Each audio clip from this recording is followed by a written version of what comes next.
Welcome to stories by Shekhar. और आज सुभाष घई के सीरीज में हम बात करेंगे सुभाष घई की सबसे कंट्रोवर्शियल फिल्म खलनायक की। इस फिल्म को लेकर के इतनी कंट्रोवर्सी हुई थी कि मैं क्या बताऊं, हर चीज पे।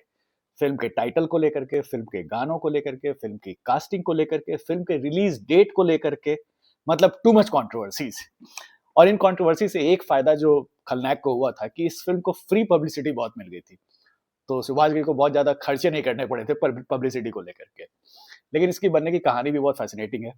वो आज बताता हूँ। वैसे आप लोग को थैंक यू बोलूंगा, जो पिछला क्विज जो मैंने पूछा था उसमें भी जितने लोगों ने जवाब दिया सबने सही जवाब दिया था। तो आप लोग को नमन है पहले कि काफी ज्यादा जानकारी रखने वाले आप लोग हो।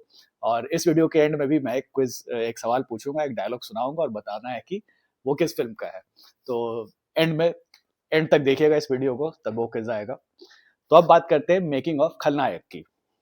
खलनायक जो एक्चुअली बनी वो सौदागर हिट हो चुकी थी, सुभाष घई की ब्लॉकबस्टर थी। और उसके बाद छुट्टी मनाने के लिए सुभाष घई लॉस एंजल्स गए हुए थे। वहां पे इनकी दोस्ती थी अशोक अमृतराज से। अशोक अमृतराज जो विजय अमृतराज टेनिस प्लेयर थे, उनके भाई हैं। और वो हॉलीवुड में बहुत बड़े प्रोड्यूसर है, बहुत सारी फिल्में उन्होंने प्रोड्यूस की थी। और उनसे सुभाष घई की दोस्ती बहुत थी। तो जब ये वहां गए हुए थे तो सुभाष घई को एक वहां की हॉलीवुड फिल्म की पार्टी में अशोक अमृतराज लेके गए। और सबसे इंट्रोड्यूस कराया कराया ये बोल करके कि ये इंडिया के स्टीवन स्पिलबर्ग है। तो वहाँ के जितने भी लोग थे वो लोग बड़े क्यूरियस थे जानने के लिए कि आखिर इंडिया में फिल्में कैसी बनती है।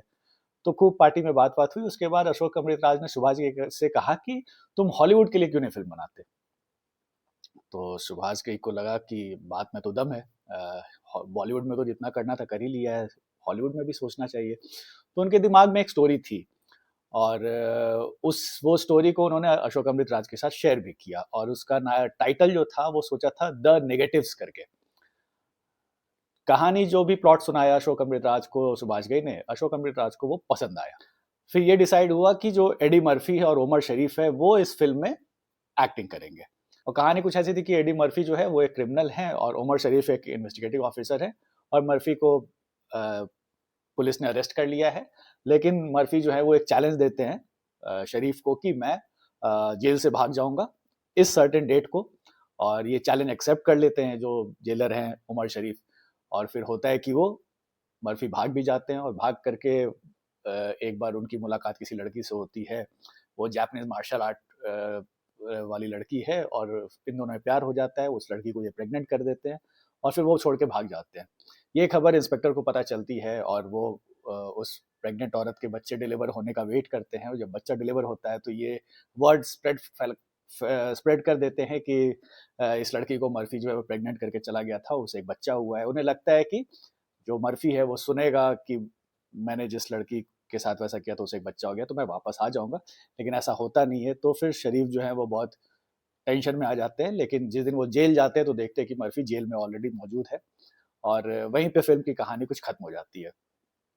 ये कहानी भी वहाँ के दोनों एक्टर को काफ़ी पसंद आई थी। और भी डेवलपमेंट की बात हुई कि स्टोरी को और थोड़ा सा बेटर लिखा जाए, तो वहाँ पे को राइटर को भी हायर किया गया। को राइटर आए, लेकिन हुआ ये कि हॉलीवुड के काम करने का तरीका बिल्कुल अलग था। यहाँ बॉलीवुड की फंक्शनिंग और हॉलीवुड की फंक्शनिंग में बहुत डिफरेंस होता है। तो वो जो को राइटर थे वो सुभाष घई को सुबह 6:30 बजे जिम में बुला लेते थे, वहाँ पे स्टोरी डिस्कस करने के लिए। और कुछ भी सजेस्ट करते थे सुभाष घई तो वो कह देते कि वो नहीं, आपका जो आइडिया है वो यहाँ नहीं चलेगा। तो हर बात पे रोकना टोकना, बहुत इंटरफेरेंस। तो सुभाष घई को लगा कि हॉलीवुड मेरे लिए है नहीं। और बॉलीवुड में मैं कैप्टन ऑफ द शिप होता हूँ। और हर डिपार्टमेंट में मेरा एक कंट्रोल होता है, चाहे वो स्क्रीन प्ले हो, सिनेमाटोग्राफी हो, म्यूजिक हो। और यहाँ पे ऐसा लग रहा है कि सब अपने ही डिपार्टमेंट के राजा हैं और वो डायरेक्टर की बात सुनते नहीं है। खैर, सब जगह की अलग अलग तरीका है। फिर सब हर इंडस्ट्री का अलग तरीका है काम करने का। तो सुभाष घई को वो बात वहां पे जमी नहीं और वो वापस आ गए। वापस आने के बाद सुभाष घई ने सोचा कि कुछ तो करना है। तो उन्होंने सोचा कि एक छोटा smart art art film type का कुछ मैं बनाता हूँ। और वैसे भी जब वो एफटीआई से पास आउट हुए थे तो कहा तो जाता था कि जो भी एफटीआई से पास आउट होता है वो कमर्शियल फिल्मों से ज्यादा थोड़ा आर्टिस्टिक सिनेमा बनाने के लिए जाना जाता है।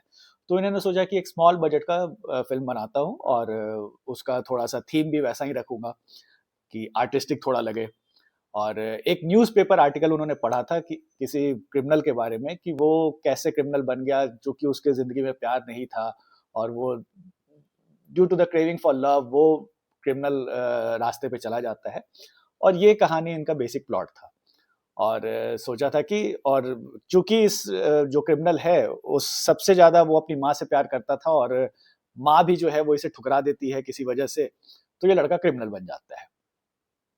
तो इस कहानी पे सोचा सुभाष घई ने कि काम करता हूँ, वो बेसिकली न्यूज़पेपर का ही आर्टिकल था, और उस पे सोचा कि फिल्म बनाऊं। मेन एक्टर सोचा कि नाना पाटेकर को ले लेते हैं, क्योंकि जिस तरीके का कैरेक्टर था वो नाना उसमें फिट बैठते। परिंदा वगैरह जैसा भी फिल्म नाना पाटेकर ने किया था, और उनकी जिस तरह की अपीयरेंस थी, पर्सोना जैसा था, नाना पाटेकर उस रोल में फिट लग रहे थे सुभाष घई को। लेकिन हुआ क्या कि जब फिल्म बनाना इन्होंने स्टार्ट ही किया तो बहुत सारी चीजें थोड़ी क्रिएटिव डिफरेंस हो गई। नाना पाटेकर का एटीट्यूड सुभाष घई को पसंद नहीं आया। नाना पाटेकर का ये कहना था कि मैं ज्यादा कंट्रोल में मुझे कोई करता है तो मुझे पसंद नहीं आता, ये वो, और मेरी अपनी तरीका है काम, अपना तरीका है काम करने का। तो क्रिएटिव डिफरेंस थोड़े से हो गए सुभाष घई और नाना पाटेकर के बीच।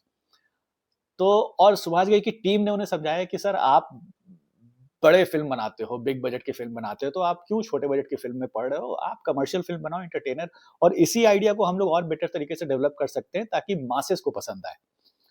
बस आपको एक हीरोइन को खोजना है, हीरोइन आ जाएगी तो गाने भी आ जाएंगे, और गाने आ जाएंगे तो फिल्म कमर्शियल बन जाएगी। सुभाष घई को ये बात पसंद आई, और फिर उन्होंने इस फिल्म को ड्रॉप कर दिया, जो छोटे बजट की फिल्म थी, और नाना पाटेकर से कह दिया कि चलिए इस फिल्म में अब काम नहीं होगा। फिर इस स्टोरी को थोड़ा सा और डेवलप किया गया, और उसको उसी तरीके से जो नेगेटिव, जो हॉलीवुड की जो फिल्म जो सोची थी सुभाष घई ने, उसी कहानी को दोबारा से, उसी कहानी को थोड़ा और मॉडिफाई करके खलनायक की कहानी बनाई, और टाइटल भी सोच लिया खलनायक। बेसिकली उनका ये आइडिया था कि हर खलनायक के पीछे कहीं ना कहीं एक नायक छुपा होता है। रामायण का ये इनका जो भी फलसफा था। हालांकि जब डिस्ट्रीब्यूटर को इन्होंने बताया कि मैं एक कहानी सोचा है मैंने और उसका नाम खलनायक है, तो डिस्ट्रीब्यूटर ने कहा कि सर ये नाम बहुत चीप नॉवेल का कुछ कुछ लग रहा है, तो आप इसको चेंज कीजिए। आपके नाम बड़े पॉजिटिव वाले होते हैं, कर्मा, विधाता, सौदागर, कुछ पॉजिटिव वाइब आती है उन टाइटल्स में से, और ये खलनायक ऐसा लग रहा है कि कोई खराब सा जासूसी टाइप का नॉवेल है, और तो आप इसको चेंज कीजिए। लेकिन सुभाष घई का कहना था कि नहीं, जो मेरा आइडिया है कि हर खलनायक के पीछे एक नायक होता है, मैं उसी आइडिया पे काम करूंगा, और इस फिल्म के रिलीज होने के बाद बच्चे बच्चे समझ जाएंगे कि खलनायक असली में क्या होता है। अब डिस्ट्रीब्यूटर क्या ही करते भला। तो फिर कहानी पे और थोड़ा काम करना स्टार्ट हुआ। जब ये बात फैली कि सुभाष घई नई फिल्म बना रहे हैं सौदागर के बाद, तो सारे एक्टर्स पहुंचने लगे उनके पास कि हमें ले लीजिए। अनिल कपूर सबसे पहले पहुंच गए और पूरा बोला कि मैं अपना सर भी मुंडवा लूंगा, अगर आपको खलनायक की कहानी बनानी है तो मैं सब कुछ करने को तैयार हूं। लेकिन सुभाष घई को अनिल कपूर उस रोल में फिट नहीं लगे। और जो खलनायक का जो एक होता है ना कि ग्रे शेड का हीरो, जिसका दिल सोने का है लेकिन वो एंटी हीरो है। बेसिकली अगर आप देखो तो सुभाष घई की सारी फिल्मों का जो सारी फिल्मों में जो हीरो रहा है, वो कहीं ना कहीं एक तरह का क्रिमिनल ही रहा है, बट वो फिर भी हीरो है। जैसे अगर आप कालीचरण देखो तो वो कन्विक्टेड क्रिमिनल है, लेकिन उसका फिर हृदय परिवर्तन होता है और वो इंस्पेक्टर प्रभाकर का बदला लेता है। उसी तरह से अगर आप हीरो देखो, हीरो में भी जैकी श्रॉफ एक गुंडा ही है, लेकिन फिर वो उसका ट्रांसफॉर्मेशन हो जाता है। कर्मा में तीनों जो बदला लेते हैं डॉक्टर डैंग से, वो सारे के सारे कन्विक्टेड क्रिमिनल्स हैं। तो सुभाष घई की फिल्मों में ये सारी चीजें होती थी। राम लखन में भी अनिल कपूर को देखो तो वो इंस्पेक्टर है लेकिन थोड़ा लालची किस्म का है। तो यही आइडिया खलनायक का भी था कि जो मेन जो प्रोटैगनिस्ट है हमारा, वो है तो विलन और कंप्लीट ब्लैक ही है, लेकिन फिल्म जैसे जैसे प्रोसीड होती है उसमें उसके ग्रे शेड आने स्टार्ट होते हैं, फिर वो वाइट ही हो जाता है by the end of the cinema. तो ये थॉट प्रोसेस था। और इसको बहुत ज्यादा कंपेयर कर रहे थे इसके सुभाष घई की टीम के लोग मदर इंडिया के बिरजू के कैरेक्टर से, जो कि सुनील दत्त ने प्ले किया था। तो सबने सजेस्ट किया कि क्यों ना सुनील दत्त के बेटे संजय दत्त से ही ये काम कराया जाए इस रोल को, क्योंकि मदर इंडिया में जिस तरह का रोल सुनील दत्त ने किया था, और संजय दत्त भी अब, क्योंकि उस वक्त संजय दत्त का मार्केट में क्रेज बहुत ज्यादा था, 2 फिल्में बैक टू बैक हिट हो गई थी, एक सड़क और एक साजन। तो सुभाष घई को कन्विंस किया गया, लेकिन सुभाष घई एक्चुअली संजय दत्त के साथ काम नहीं करना चाहते थे, क्योंकि उन्होंने उनके साथ एक फिल्म की थी विधाता, और उसमें संजय दत्त के साथ काम करने का एक्सपीरियंस बहुत अच्छा नहीं था सुभाष घई का। स्पॉइल्ड ब्रैट थे बेसिकली संजय दत्त, जैसा आपको पता ही है। तो लेकिन सबने समझाया कि नहीं, अब संजय दत्त वो दत्त नहीं है जो विधाता के टाइम था, अब ये काफ़ी बदल चुका है। हालाँकि उनका करियर भी काफ़ी चेंज हुआ विधाता के बाद, अगर आपको याद होगा तो वो ड्रग रिहैब में गए, फिर वापस आए, फिर नाम फ़िल्म की और अपने आप को एज़ अ एक्टर एस्टैब्लिश भी किया। लेकिन सुभाष घई ने बोला कि मैं संजय के साथ तभी काम करूँगा जब वो खुद आएगा मेरे पास काम माँगने के लिए, मैं उसको ऑफ़र-वॉफ़र नहीं करने वाला हूँ। तो खलनायक के जो को-राइटर थे उन्होंने संजय दत्त को कॉल किया और बोला कि देखिए सुभाष घई एक फ़िल्म बना रहे हैं और आपके लिए एक अच्छा रोल है, आप एक बार उनसे मिल लीजिए। और संजय दत्त तब तक काफ़ी मैच्योर इंसान हो गए थे, तो वो खुद गए सुभाष घई से मिलने और बताया कि सर विधाता में आपके साथ जो मैंने काम किया तो बहुत अच्छा एक्सपीरियंस था और उसने मेरे को एज़ एन एक्टर ग्रो करने में बहुत मदद की, तो मैं आपके साथ काम करना चाहूँगा आपकी नई फ़िल्म में। तो सुभाष घई ने रोल जो है वो संजय दत्त को दे दिया। अब जो इंस्पेक्टर का जो रोल था वो एक तरह से एक्सटेंशन था राम के रोल का, जो राम लखन में राम का जो रोल था जैकी श्रॉफ का, उसी का ये एक्सटेंशन था। एक इंस्पेक्टर है, ईमानदार किस्म का है, डिग्निटी वाला है। तो जैकी श्रॉफ ने फिर से जैकी श्रॉफ को ही रिपीट कर दिया इस फिल्म में भी। हीरोइन के लिए थोड़ी कंफ्यूजन थी क्योंकि पहले सुभाष घई सोच रहे थे कि मैं उर्मिला मातोंडकर को लूं। नरसिम्हा में उन्होंने उनका काम देखा था, एक फ्रेश फेस भी था और सुभाष घई हमेशा नए लोगों के साथ काम करना चाहते थे, तो उन्होंने सोचा था कि मैं उर्मिला मातोंडकर को लेता हूं। लेकिन अनुपम खेर के साथ एक दिन उनकी मीटिंग हुई और अनुपम खेर ने पहले रिक्वेस्ट किया कि मुझे भी इस फिल्म में एक छोटा सा रोल दो किसी भी तरीके से, और उसके बाद उन्होंने कहा कि आप हीरोइन के लिए माधुरी दीक्षित को ही कंसिडर करो क्योंकि ये रोल उस तरीके का है। लेकिन सुभाष घई को लग रहा था कि माधुरी माधुरी जो है वो अब तक बहुत बड़ी स्टार बन चुकी हैं। राम लखन से लेके खलनायक के बीच में उनकी बहुत फिल्में हिट हो चुकी है और इन दोनों की बहुत दिन से बातचीत भी नहीं हुई थी। लेकिन अनुपम खेर ने बताया कि देखिए आप ही ने उसको लॉन्च किया, आप एक बार बात करो, आई एम श्योर वो करेगी क्योंकि रोल भी जिस तरीके का है वो उसके साथ जस्टिस कर सकती है। तो फिर सुभाष घई ने अप्रोच किया माधुरी दीक्षित को और फिर माधुरी दीक्षित ऑन बोर्ड हो गई, कास्टिंग हो गई और उसके बाद अब शूटिंग स्टार्ट हुई। शूटिंग अच्छी खासी चल रही थी, मार्केट में बज़ भी था फ़िल्म के बारे में, लेकिन तभी एक बहुत बड़ा हादसा हो गया। मुंबई में बॉम्ब ब्लास्ट हो गया 12 मार्च 1993 को और उसने पूरे देश को हिला के रख दिया। और कुछ ही दिन में पता चला कि संजय दत्त जो हैं वो इस बॉम्ब ब्लास्ट में इन्वॉल्व हैं और उनको अरेस्ट कर लिया पुलिस ने। अब संजय दत्त जैसे ही अरेस्ट हुए तो उस समय संजय दत्त की फिल्में जो थिएटर में चल रही थी उसको थिएटर से उतारने की बात होने लगी। क्षत्रिय चल रही थी, क्षत्रिय को उतारा गया बॉम्बे में, बीजेपी वाले जाकर के सिनेमा हॉल में तोड़फोड़ करने लगे। तो संजय दत्त की वजह से क्षत्रिय फ्लॉप भी हो गई क्योंकि ऐसा कहा जाता है कि वो चूंकि इतनी बड़ी कंट्रोवर्सी हो गई थी उनके अरेस्ट के बाद कि सब बोले कि इसकी फिल्म नहीं देखेंगे और उन्हें पेंट कर दिया गया एज द विलन। अब शूटिंग खलनायक की चल रही थी, बहुत कम शूटिंग बची हुई थी, उससे पहले ही संजय दत्त अरेस्ट हो गए तो शूटिंग अटक गई। लेकिन फिर उन्हें बेल मिला तो फिर बाकी की फिल्म शूटिंग कंप्लीट हुई। लेकिन इस दौरान ये हुआ कि संजय दत्त के फोटोज बहुत पेपर में छप रहे थे और हथकड़ी पहना करके उन्हें ले जाया जा रहा है और बड़े बड़े बाल हो गए हैं। जो कोर्ट वोट में जो हियरिंग होती थी उसके लिए जब वो जाते थे तो बड़े बड़े बाल और दाढ़ी के साथ, तो ये सारे फोटोज जो है वो पब्लिश होने लगे न्यूज़पेपर में। और चूंकि खलनायक नाम की फिल्म बन रही थी तो उस वक्त न्यूज़पेपर के आर्टिकल्स और एडिटोरियल्स में उन्हें खलनायक के नाम से ही रेफर किया जाने लगा। तो इस वजह से एक चीज हुई कि खलनायक को फ्री पब्लिसिटी बहुत मिल गई, लेकिन रिस्क भी था, डिस्ट्रीब्यूटर भी डरे हुए थे कि पता चला फिल्म हम खरीद ले और फिर तोड़फोड़ होने लगे थिएटर में और लोग फिल्म देखने ही ना जाए। लेकिन तब तक क्यूरियोसिटी बहुत बढ़ गई थी लोगों में और सबको लगने लगा था कि अरे ये तो संजय दत्त की असली जिंदगी की कहानी है, इस तरीके की बातें होने लगी। तो लोग थोड़ा सा ज्यादा क्यूरियस हो गए इस फिल्म को देखने के लिए। लेकिन अभी और कंट्रोवर्सी होने वाली थी। अब सुभाष घई की फिल्म में म्यूजिक का बहुत इंपॉर्टेंट रोल होता है, पहले ही मैंने बताया है। और इस बार क्या हुआ कि जब खलनायक बन रही थी तो सुभाष घई की जितनी भी फिल्में थी पुरानी, उसके म्यूजिक राइट जो थे वो हमेशा एचएमवी को जाते थे। और लेकिन एचएमवी वाले जो थे वो ज्यादा पैसा देते नहीं थे सुभाष घई को। तो एक दिन क्या हुआ कि सुभाष घई अपने ऑफिस में काम कर रहे थे तो एक केक आया उनके ऑफिस में। केक आया, किसी ने भेजा था और उसके साथ एक मैसेज था। वो मैसेज पढ़ा सुभाष घई ने, उसमें लिखा हुआ था सौदागर सौदा कर और नीचे लिखा हुआ था फ्रॉम रमेश तुरानी। अब रमेश तुरानी कौन है? रमेश तुरानी टिप्स के मालिक हैं, टिप्स म्यूजिक कंपनी जो है उसके मालिक हैं। उन्होंने मैसेज दिया था सौदागर सौदागर। तो सुभाष घई को समझ नहीं आया तो उन्होंने फोन किया उनको और थैंक बोला केक वेक भेजने के लिए। तो फिर रमेश तुरानी कहा कि मुझे पता चला कि आप फिल्म बना रहे हो और मैं चाह रहा हूँ कि उसका म्यूजिक राइट आप हमको दे दो। फिल्म आपकी है, प्राइस आपकी रहेगी, गाने हमारे हो जाए। तो सुभाष घई को लगा कि, लेकिन तब तक उन्होंने सोचा नहीं था कि मैं म्यूजिक राइट जो है उनको दूंगा, क्योंकि मैं तो हमेशा एचएमवी को देता था। तो इन्होंने एचएमवी को कॉल किया और बोला कि रेट बढ़ाने के लिए हमारे हमारे फिल्म के। तो एचएमवी ने पैसा देने से तो मना कर दिया, हाई प्राइस देने के लिए तैयार नहीं थे। तो टिप्स, तो जो अमाउंट इन्होंने एचएमवी को कोट किया था उससे 4 गुना अमाउंट सुभाष घई ने टिप्स को कोट किया कि मुझे इतने पैसे चाहिए। रमेश तुरानी फौरन तैयार हो गए, बोले कि आप 4 गुना पैसे ले लो, लेकिन इस फिल्म के म्यूजिक राइट जो है मुझे दे दो। तो सुभाष घई ने दे दिया म्यूजिक राइट टिप्स को। टिप्स को दे दिया, पैसे भी 4 गुना ले लिए। तो फिर अब चैलेंज भी था कि इस फिल्म का म्यूजिक होना चाहिए उस तरीके का कि ज्यादा बजे, ज्यादा पॉपुलर होए, नहीं तो फिर इतने पैसे लेने के बाद भी अगर फिल्म का म्यूजिक हम अच्छा नहीं बनाएंगे तो गाली पड़ेगी। तो ये लक्ष्मीकांत प्यारेलाल के पास गए और आनंद बख्शी दोनों को बता दिया कि देखिए बहुत बड़ा चैलेंज है, हमने 4 गुना पैसे ले लिए हैं, तो इस फिल्म का म्यूजिक आप उस नॉच का ही बनाइएगा कि उतनी पॉपुलर हो। इसी दौरान क्या हुआ कि राजस्थान में सुभाष घई कहीं जा रहे थे और किसी हाईवे पे रोक करके पान खा रहे थे।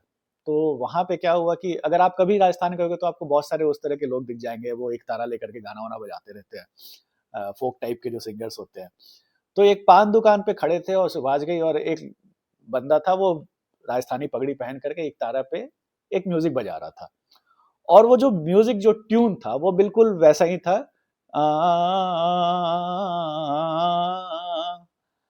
तो ये सुभाष घई को बड़ा पसंद आया, उन्होंने उसको बुलाया, फिर सुन बोला कि एक बार फिर से सुनाओ, उसने सुना दिया। फिर उसको 10 रुपए दे दिए सुभाष घई और फिर चले गए। तो सुभाष घई के ड्राइवर ने कहा कि सर आपके पास चेंज नहीं थे क्या, आपने 10 रुपए उसको क्यों दे दिया, बहुत ज्यादा पैसा है, इन लोगों को तो 1 रुपए का टिप दे दिया करो। तो सुभाष घई ने बोला कि तुमको पता नहीं कि उसने क्या दिया है मुझे। फिर ये गए और लक्ष्मीकांत प्यारेलाल से मिले और आनंद बख्शी से ही मिले और बोले कि उन्हें एक ट्यून सुनाया, ट्यून उनको पसंद आया। फिर माधुरी दीक्षित से मिले और उनको भी ये ट्यून सुनाया और उनको बोला कि जब मैं ये ट्यून बजा रहा हूँ तो तुम वो पीछे से वो जो आटा चक्की पे जो टुक टुक टुक टुक टुक टुक की जो आवाज आती है वो बीच में देना। तो वो दोनों थोड़ा सा एक्सपेरिमेंट कर रहे थे, वो साउंड अच्छा कर रहा था। तो ये पूरा सेटअप जो है लक्ष्मीकांत प्यारेलाल को सुभाष घई ने कहा कि ये कैसा लग रहा है। तो लक्ष्मीकांत को अच्छा लगा वो धुन सुन करके। तो धुन तो अच्छी थी, लेकिन इसमें लिरिक्स क्या दिया जाए। अब ये जो गाना था, जो सिचुएशन अगर आपने देखा होगा कि एक जो डांसर है, जो नौटंकी में नाचने वाली लड़की है और वो गैंगस्टर को लुभाने की कोशिश कर रही है। तो लिरिक्स कुछ वैसे ही होने चाहिए, थोड़ा रॉन्ची नंबर। और उस वक्त क्या था कि अगर सुभाष घई का कहना था कि अगर आप इंटीरियर में जाओगे इंडिया के, तो बहुत सारे रीजन्स में क्या होता है कि बूढ़ी बूढ़ी औरतें होती हैं और वो शादियों में जो गीत होते हैं ना, लोकल गीत, उसमें गालियां देती हैं दूल्हे के साइड वालों को और बहुत मस्ती होती है। और जो यंग लड़कियां होती हैं उनको सजेस्टिव इशारे करती हैं, बहुत सारी चीजें। जैसे मैं बिहार का हूँ, तो अगर आप बिहार में जाओगे तो वहाँ का बड़ा फेमस वो शादियों की गीत है और वो लड़की वाले जो है हमेशा लड़कों वालों को गाली देते हैं, तहार बहिन छिनार, तहार भैंसुर छिनार, कुछ इस तरीके की। और ये हर जगह होता है, वो पंजाब में जाओगे या राजस्थान में भी जाओगे। तो सुभाष घई ने आनंद बख्शी को कहा कि कुछ इसी तरीके का बनाइए कि वल्गर, बहुत ज्यादा वल्गर ना लगे, लेकिन वो हो कि सजेस्टिव हो थोड़ा सा। और एक गैंगस्टर के लिए गाया जा रहा है, तो कुछ उसी तरीके का आपको थीम देना होगा इस गाने में। तो थोड़ी थोड़ी परेशानी तो थी कि कैसे इसको किया जाए। फिर 2 दिन के बाद आनंद बख्शी ने बुलाया सुभाष घई को कि आप पेन और पेपर लेकर के आइए, और पहला जो लाइन सुनाया कि चोली के पीछे क्या है, चोली के पीछे, चुनरी के नीचे क्या है, चुनरी के नीचे। अब ये सुन के सुभाष घई ने कहा कि सर हाथ जोड़ता हूँ, ये तो बन ही नहीं सकता, ये तो कुछ ज्यादा ही हो गया। तो आनंद बख्शी ने कहा कि नहीं अभी आगे सुनिए। उन्होंने फिर आगे बोला कि चोली में दिल है मेरा, चुनरी में दिल है मेरा, ये दिल मैं दूंगी अपने यार को। दिल की बात हो रही है, तो थोड़ा रिलीफ मिला कि नहीं हाँ ठीक है, यहाँ ठीक है। बट स्टिल अभी भी he was very apprehensive Subhash Ghai कि नहीं यार ये बहुत ज्यादा ही वल्गर साउंड कर रहा है। लेकिन फिर आगे के जब लिरिक्स पूरे सुनाए आनंद बख्शी ने, तो सुभाष घई बोला कि नहीं ये ठीक है, जैसा मैंने सोचा था कि एक रॉन्ची नंबर होगा, और जैसा गांव में जो बूढ़ी बूढ़ी औरतें जो यंग लड़कियों को टीज करने के लिए जिस तरीके के गाने गाती हैं और शादियों में जिस तरह की गाली गलौज होते हैं, तो उस टाइप का ही है ये। फिर इस गाने पे वो काम चालू हुआ। लेकिन अब चूंकि आइडिया ये था कि जैसा मैंने बोला कि गांव की बूढ़ी औरतें यंग औरतों को चिढ़ाने के लिए, वो क्योंकि वो जवान हो रही हैं तो उनके बॉयफ्रेंड के बारे में जानना चाहती हैं, तो उस तरीके की बातें होती हैं। तो इस गाने में भी एक तो मेन हीरोइन होगी जो यंग होगी, और एक थोड़ी सी उससे उम्र में बड़ी औरत होनी चाहिए। अब कौन होगी वो बड़ी औरत, तो पहले सोचा कि इला अरुण को ही रख लिया जाए, लेकिन इला अरुण चूंकि लम्हे के बाद और ज्यादा पॉपुलर हो गई थी, तो फिर इला अरुण थोड़ी स्टार भी थी, तो सुभाष ने सोचा कि नहीं, थोड़ी कम पॉपुलर, जो कि फिर क्योंकि इला अरुण को रखने का मतलब कि और सीन्स भी उनको देना।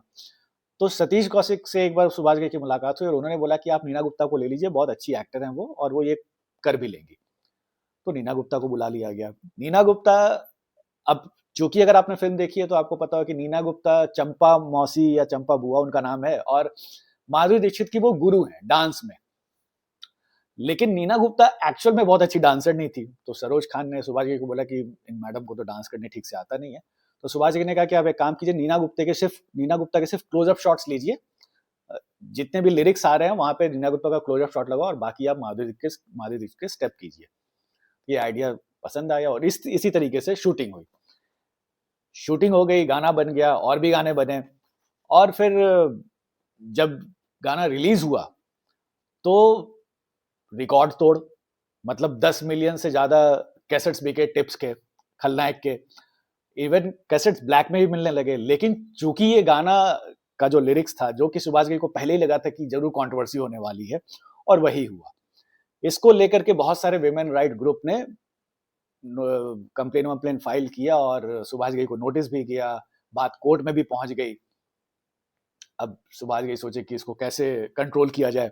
अब उस समय अगर आपको याद हो तो अरविंद त्रिवेदी जो एक एक्टर थे जिन्होंने रामायण में रावण का रोल किया था, वो उस वक्त मेंबर ऑफ पार्लियामेंट थे।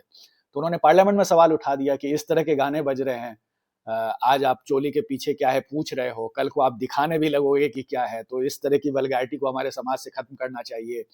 एक लॉयर ने जो केस किया, उसने कहा कि मेरे 4 साल के बेटा जो है वो ये गाना गा रहा है, और ये थोड़ी भी अपने कल्चर को किस तरह से हम खराब कर रहे हैं फिल्मों के जरिए, इस तरह की बातें होने लगी।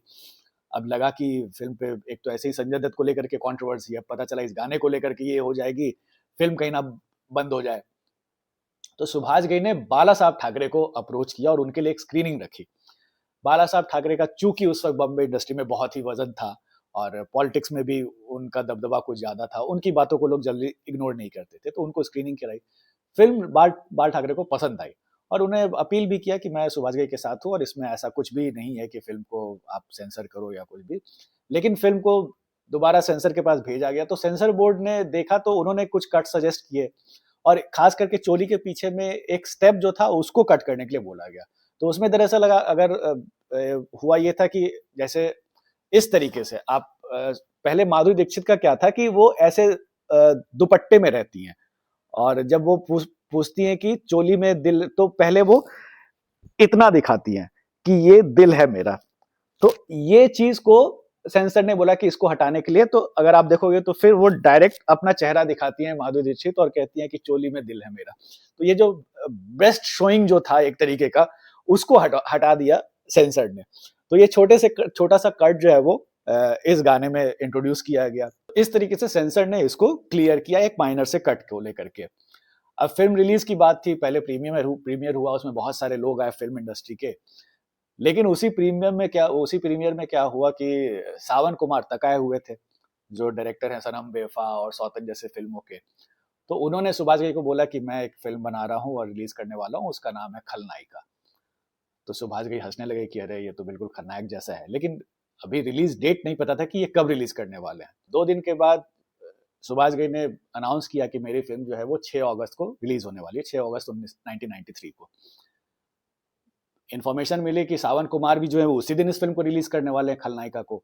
अब ये सुन करके लगा कि कहीं क्लैश ना हो जाए, ऊपर से नाम भी दोनों के सेम है, खलनायक और खलनायिका। तो सुभाष घई ने कॉल किया सावन कुमार को कि सर आप थोड़ा एक ही दिन रिलीज करने का मतलब नहीं है, थोड़ा सा पोस्टपोन कर दो। लेकिन सावन कुमार ने बोला कि नहीं, मैं नहीं पोस्टपोन करने वाला हूँ। एक ट्रिब्यूनल्स होता है फिल्म मेकर्स कंबाइन करके, वहां पे सुभाष घई गए रिक्वेस्ट करने के लिए कि अगर आपकी बॉडी अगर सावन कुमार को बोले पोस्टपोन करने के लिए अपने फिल्म को, लेकिन उन लोगों ने भी सुभाष घई के फेवर में फैसला दिया नहीं। तो दिलीप कुमार ने सुभाष घई को समझाया कि तुम क्यों ये सब चक्कर में पड़े हुए हो, उसको भी अपनी फिल्म रिलीज करने दो, तुम भी अपनी करो, क्या फर्क पड़ता है, ऑडियंस को डिसाइड करने दो क्या फिल्म देखेगी। सुभाष घई ने कहा कि चलो छोड़ो, अब क्या ही कर सकते हैं। फिल्म रिलीज हुई और खलनायिका चली नहीं, क्योंकि फिल्म बहुत ही बेकार थी और उसमें भी एक चोली वाला गाना था।